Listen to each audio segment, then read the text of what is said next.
আসসালামু আলাইকুম everyone, welcome back to my channel. আজ আমার ইহামনির শুভ জন্মদিন। সবাই আমার ইহামনির জন্য দোয়া করবেন। আর এই জন্মদিন উপলক্ষে আমার মেয়ের পছন্দের চকলেট কেকটা তৈরি করেছি। আজ সেটাই আপনাদের সঙ্গে শেয়ার করব। আমি এই বার্থডে কেকটা খুবই সহজ এবং সিম্পলভাবে তৈরি করেছি। আর এই চকলেট কেক তৈরি থেকে শুরু করে পারফেক্ট ক্রিম তৈরি এবং decoration A to Z recipe আপনাদের সাথে আমি সম্পূর্ণ শেয়ার করার চেষ্টা করেছি। আশা করছি আজকের ভিডিওটি স্কিপ না করে সম্পূর্ণ দেখলে যে কেউ একদম পারফেক্টভাবে এই বার্থডে চকলেট কেকটি তৈরি করতে পারবেন। আর কথা না বাড়িয়ে চলুন রেসিপিটি শুরু করি। প্রথমে একটা মিক্সিং বলে আমি 2টো ডিম নিয়েছি। আর ডিমের কুসুম একটা চামচের সাহায্যে খুব সাবধানে তুলে নিচ্ছি, যাতে কুসুমের হলুদ অংশ সাদা অংশের সাথে থেকে না যায়। এবার আমি একটা ইলেকট্রিক বিটার দিয়ে ডিমের সাদা অংশকে 2-3 মিনিটের মতো বিট করে নিচ্ছি। এখন আমি এর মধ্যে দিয়ে দিচ্ছি 1/2 কাপ পরিমাণ চিনি। আমি এখানে রেগুলার চিনিটা নিয়েছি। আর চিনিটা আমি একসঙ্গে দিব না, অল্প অল্প 2-3 বার করে দিব আর বিট করে নিব। 4-5 মিনিটের মতো বিট করার পর ডিমের সাদা অংশটা এরকম হয়েছে। এখন আমি এর মধ্যে কুসুম দুটো দিয়ে দিব। কুসুম দুটো দেওয়ার পর আমি আরও 1 মিনিটের মতো বিট করে নিব। এখন আমি এর মধ্যে 3-4 ফোঁটা চকলেট এসেন্স দিয়ে দিচ্ছি। এতে করে কেকের টেস্টটা ভালো আসবে, তবে বেশি দেওয়া যাবে না। চকলেট এসেন্সটা দিয়ে আমি আরও 1 মিনিট বিট করে নিয়েছি। এখন এর মধ্যে 2 টেবিল চামচ রান্নার রেগুলার তেল দিয়ে দিব। তেলটা দেওয়ার পর 30 থেকে 40 সেকেন্ডের বেশি বিট করা যাবে না, তাহলে কিন্তু কেকটা বেক করার সময় চুপসে যেতে পারে। এখন শুকনো উপকরণগুলো দিয়ে দিচ্ছি। দিয়ে দিচ্ছি 1/2 কাপ পরিমাণ ময়দা, 1/4 কাপ পরিমাণ কোকো পাউডার।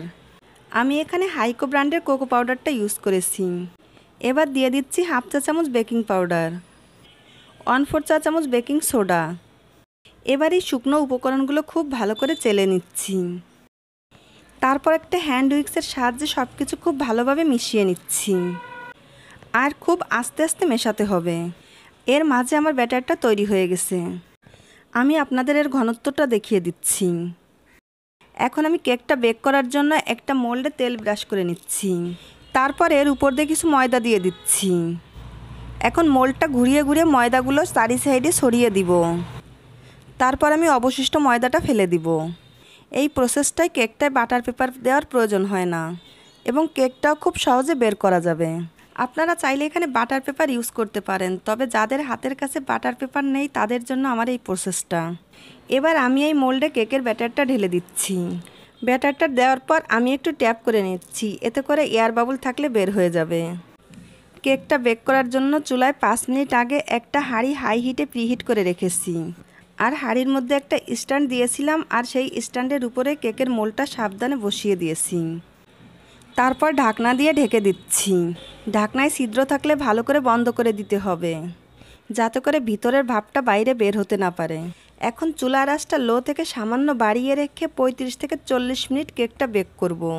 আমার কেকটা তৈরি হতে 40 মিনিট সময় লেগেছে। আমি কেকটাকে চুলা থেকে নামিয়ে নিয়েছি। এখন আমি এটাকে ঠান্ডা করে নিব। কেকটা ঠান্ডা হতে হতে আমি ক্রিমটা তৈরি করে নিব।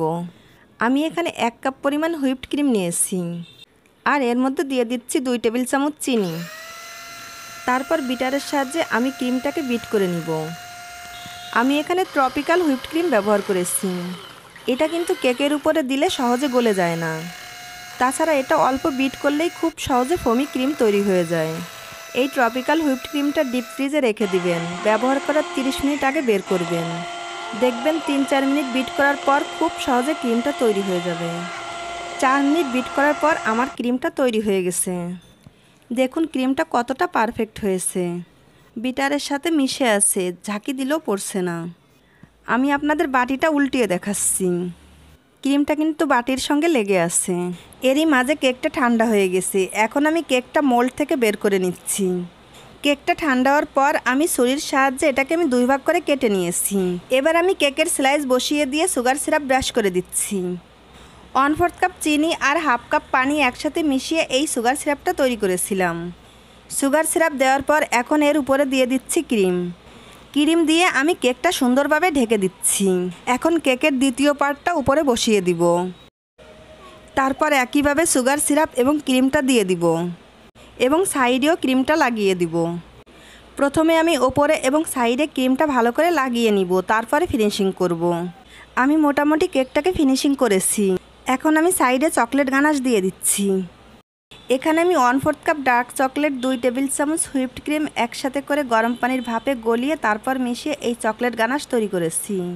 তারপর মাঝখানেও চকলেট গানাশ ভরাট করে দিব। উপরে চকলেট গানাশ ভরাট করে দেওয়ার পর এখন আমি সাইড দিয়ে ফুল দিয়ে দিব। এখানে আপনারা আপনাদের পছন্দ মতো যে কোনো ডিজাইন দিতে পারেন। আমি আমার পছন্দ মতো ফুল দিয়ে দিচ্ছি।